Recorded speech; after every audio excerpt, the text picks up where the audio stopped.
আসসালামু আলাইকুম। কেমন আছেন সবাই? আশা করি সবাই ভালো আছেন। আমরাও ভালো আছি আলহামদুলিল্লাহ।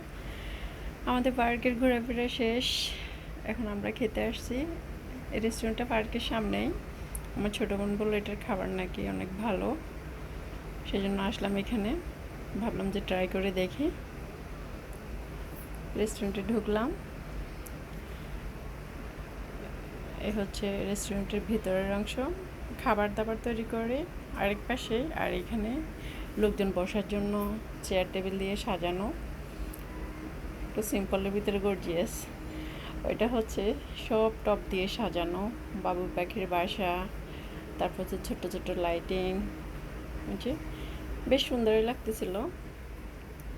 কিন্তু দিনের বেলা তো, তাই বেশি একটা বোঝা যাচ্ছে না লাইটিংটা, কারণ রাত হলে বোঝা যেত। আর এটা তো খোলামেলা, খোলামেলা তো একটা অর্ধেক মানে বেড়া দিয়ে করে রাখছে, আর পুরোটা খালি, তাই বাইরে থেকে আলো ঢুকে। ভিতরে ঢুকে যেমন একটা দোলনা আছে, আমরা বসলাম। আমার ছোট বোন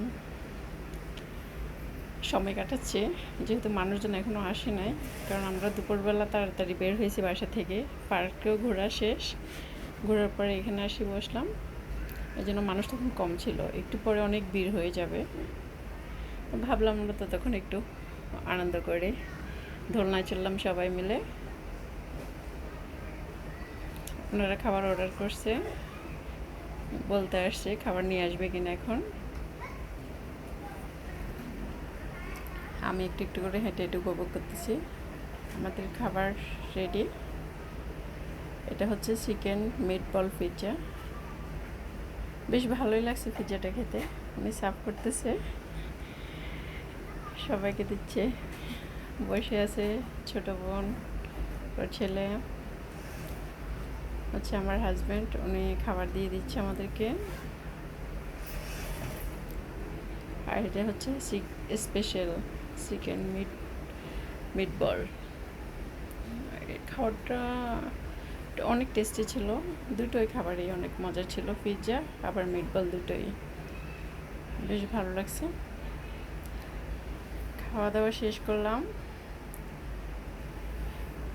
তারপর বের হয়ে গেলাম।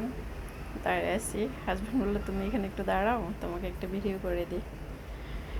ভাবলাম যে যেহেতু আসছি একটু স্মৃতি করেই রাখি, কারণ আমাদের তো এক জায়গায় সবসময় যাওয়া হয় না। দেখা যাচ্ছে কখনো কোথাও গেলে সেটা স্মৃতি করে রাখার চেষ্টা করি। হয়তো একদিন আমি থাকবো না, বাট স্মৃতিগুলো থেকে যাবে, কিংবা কখনো এগুলো দেখতেও পারবো ফোনে থাকলে। সেই জন্য আর কি, যাক গাড়ির জন্য, গাড়ি ঠিক করবে সেজন্য বাইরে অপেক্ষা করতেছি। রেস্টুরেন্টের এই মাথা থেকে ওই মাথা পর্যন্ত পায়চারি করতেছি। ভালোই লাগতেছিল তখন, বাইরের আবহাওয়াটা অনেক সুন্দর ছিল, মেঘলা মেঘলা, বাতাসটাও ঠান্ডা ছিল, অনেক ভালো লাগছে। ভীষণ আনন্দ করছে, উপভোগ করছে। অবশ্যই সে অটো ঠিক করে নিয়ে আসছে, আমরা উঠে পড়লাম। এখন আমরা বাসায় চলে যাচ্ছি। একদম ছোটো বোনের বাসায় বেড়াতে আসছিলাম, সেখান থেকে আবার ওদেরকে নিয়ে আরেক জায়গায় ঘুরতে আসলাম আর কি। বৃষ্টির মধ্যে কোথাও বের হয়ে যাচ্ছিল না, তারপরে সেদিন বৃষ্টি ছিল না, তাই বের হয়ে গেলাম। ওকে, আল্লাহ হাফেজ, সবাই ভালো।